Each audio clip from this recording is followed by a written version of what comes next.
Hello everybody, welcome to divinely guided 7777। कैसे हैं आप सब लोग। मैं आ गई हूँ एक और फ्रेश रीडिंग के साथ। और आज की रीडिंग में जनाब मैं ये चेक करूँगी कि what are they thinking right now. आप अपने पर्सन को अपने माइंड में लेकर आइए, उस एनर्जी को यहाँ पर एक्सचेंज कीजिए और at this very present moment आपके पर्सन क्या सोच रहे हैं उसके ऊपर ये रीडिंग होगी। रिगार्डलेस आपकी लाइफ में जो भी सिचुएशन हो, ये रीडिंग सबके लिए ओपन है, टाइमलेस, जनरल और कलेक्टिव। जब कभी भी आपकी नज़र से गुजरेगी तो ये आपका उस वक्त का मैसेज आपने वही लेना है जो लगे आपको अपनी सिचुएशन से मैच करता हुआ। टैरो में ये मैसेजेस आए हैं, सब आपने अपने ऊपर इम्पोज नहीं करने और इनकी बेसिस पर आपने कोई भी फाइनल डिसीजन नहीं बनाना। आप अपनी प्राइवेट रीडिंग करवाएं। डिस्क्रिप्शन बॉक्स में मेरा नंबर मौजूद है, साथ ही में सेकंड चैनल का लिंक मौजूद है और दोनों ही चैनल्स पर रीडिंग लेने के लिए मेरा कॉन्टैक्ट नंबर एक ही है। So without any further delay, let's see के what are they thinking right now. What are they thinking right now.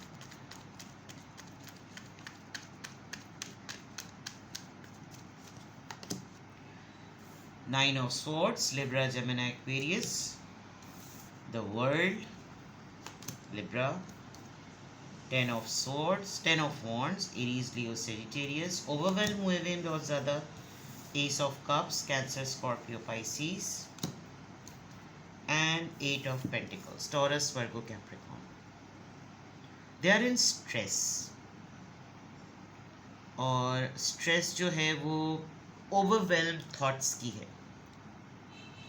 इनको किसी मैटर को लेकर बहुत ज़्यादा एंजाइटी हो रही है, किसी बात को लेकर ये बहुत ज़्यादा सोच रहे हैं। कभी कभी बहुत ज़्यादा इनका दिल डूबने लगता है and they are totally speechless कि इनका दिल ऐसा क्यों हो रहा है, ये क्यों इतनी डाउन एनर्जी में है, ये क्यों इतना डिप्रेस फील कर रहे हैं, ये क्यों इतने लो हैं। इन्होंने अभी रिसेंटली कहीं ट्रैवल किया है और उस ट्रैवल के बाद अगर तो ये वापस आ गए हैं या अभी स्टिल ट्रैवलिंग में हैं और इनका ट्रैवल एंड होने वाला है, तो they are not at all happy, they don't want to come back. आप यूँ समझ लें। ये बिल्कुल क्लियर है। दूसरे एंड पर पता नहीं क्यों they are thinking about unconditional overwhelming जिसे कहते हैं ना, फजूल का सेल्फ सेबोटाज फीलिंग, फजूल में अपने आप को तकलीफ़ में डालने वाली फीलिंग। ऑल्दो ये बहुत ज़्यादा, मुझे तो लग रहा है ये बहुत ज़्यादा रोना चाह रहे हैं, बहुत ही ज़्यादा इनका बहुत इमोशनल ब्रेकडाउन सा इनका फीलिंग है। हीलिंग में भी काफ़ी स्टेजेस होती हैं। जब फाइनली आपकी हीलिंग हो रही होती है ना, तो उस वक्त आप बहुत टूटे हुए दिल के साथ बहुत रोना चाह रहे होते हैं।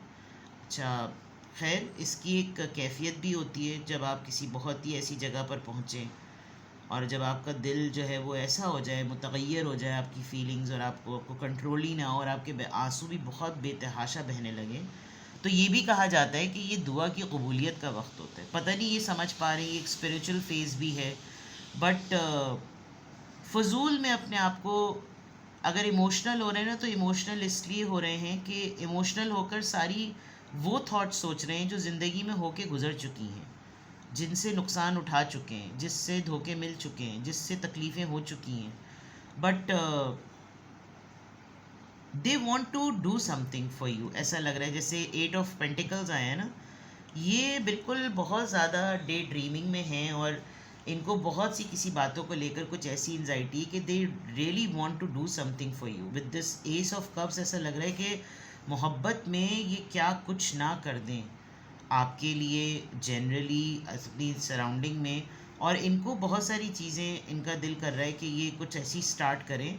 इनके बहुत से जहन में ना प्लान्स हैं, बट डेफिनेटली हर चीज़ अपना वक्त मांगती है। Let's clarify this, what are they thinking right now. ये नाइन ऑफ सोर्ड्स में इनको एनजाइटी किस कॉन्टेक्स्ट में हो रही है, what are they thinking right now. King of cups, father याद आ रहे हैं बहुत ज़्यादा। अगर तो हयात हैं तो अच्छी बात है, आप मशवरा दे सकते हैं कि जाकर मिल आओ, और अगर नहीं तो फिर इनको अपने फादर बहुत ज़्यादा याद आ रहे हैं। In fact they are literally thinking कि अगर वो आज होते तो ये पता नहीं उनके लिए क्या कर देते, और उनको बताते उनके ख्वाब में आए हैं या कुछ ऐसा हुआ है। They are missing their father a lot, और उन्हीं के बारे में सोच सोच के इनको बहुत ज़्यादा ना एंजाइटी हो रही है। इनको ये लग रहा है कि शायद एक वो वाहिद इंसान है या थे जो इनको समझ सकते थे, इनको बोलना नहीं पड़ता था, और वो इनकी परेशानी को, इनके मसलों को समझ लेते थे। द वर्ल्ड कार्ड यहाँ पर क्यों आया है?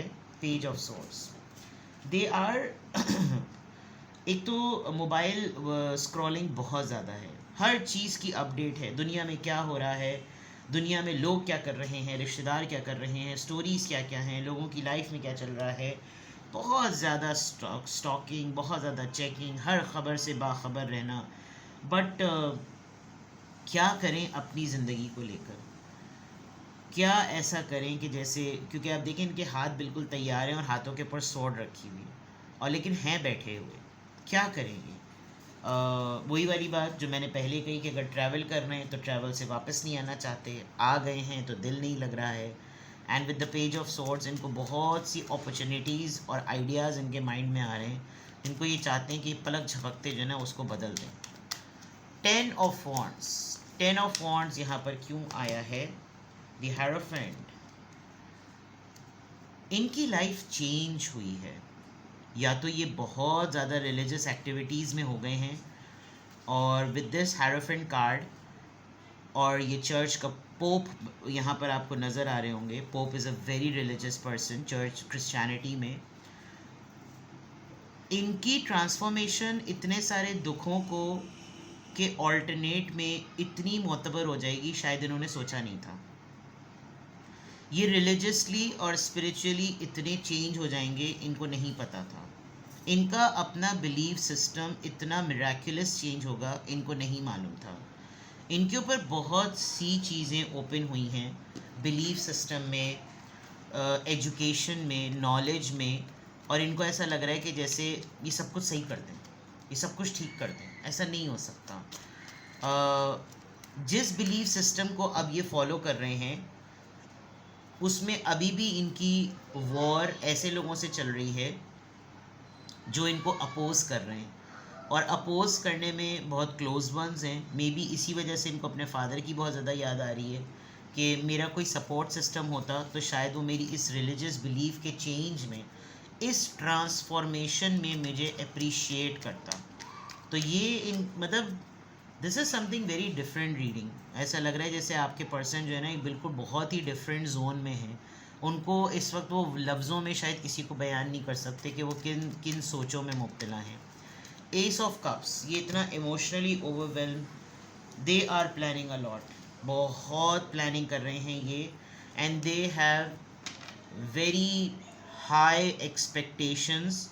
अगर आपकी इनसे बातचीत हो ना भाई, तो इनको एक बात समझाइएगा कि मौला अली अलैहिस्सलाम का कौल है कि जोश में कोई वादा और गुस्से में कोई फ़ैसला नहीं करते।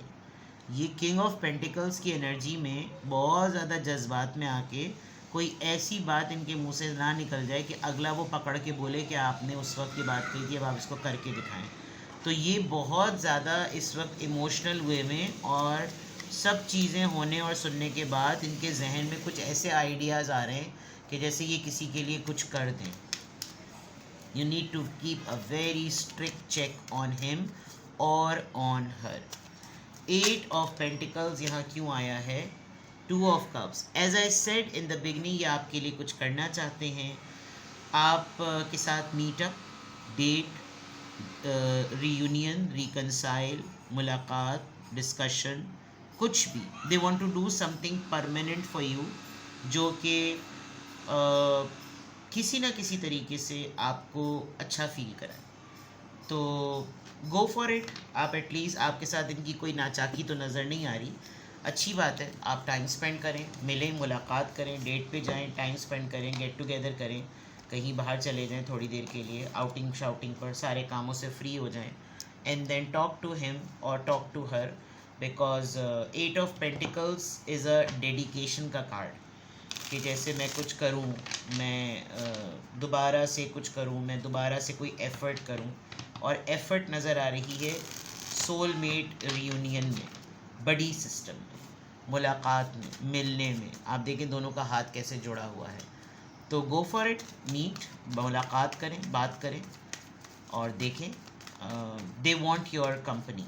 सही है। What are they thinking right now? Let's explore more. What are they thinking right now? Change, करेज,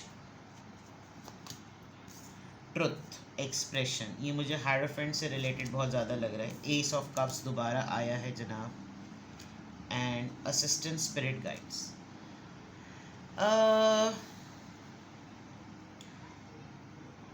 मुझे लग रहा है कि आपके पर्सन इस वक्त एक ऐसे फेज से गुजर रहे हैं जहाँ दुनिया आहिस्ता आहिस्ता छुटने लगती है, और इंसान का सर्कल जो है वो बहुत लिमिटेड लोगों पर ही रह जाता है। इस चेंज को अडॉप्ट करने के लिए हिम्मत दिखानी पड़ती है, बहुत सी आदतें छोड़नी पड़ती हैं, बहुत से रिश्ते छोड़ने पड़ते हैं, और ये स्पिरिचुअल चेंज ही होता है।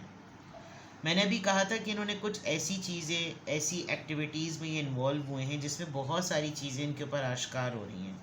ये अब तक एक बहुत ही फॉल्स नैरेटिव्स में अपनी ज़िंदगी गुजारते आए हैं, बट अब ऐसा लग रहा है जैसे इनको हकीकत पता चली है, तो उसने लिटरली पीछे करंट लगा के आंखें खोल दी हैं। आप इस कार्ड को देख सकते हैं कि बंदा एक मॉब में एक डिफरेंट फेस के साथ चल रहा था, और अब आप देखें कि ये बिल्कुल डिफरेंट है। मतलब अब तो इसके ऊपर बहुत सी ऐसी चीज़ें खुल चुकी हैं जो कि इसको पता चल रही हैं, और ये बहुत ज़्यादा ना जज्बाती हो रहे हैं, बहुत ज़्यादा।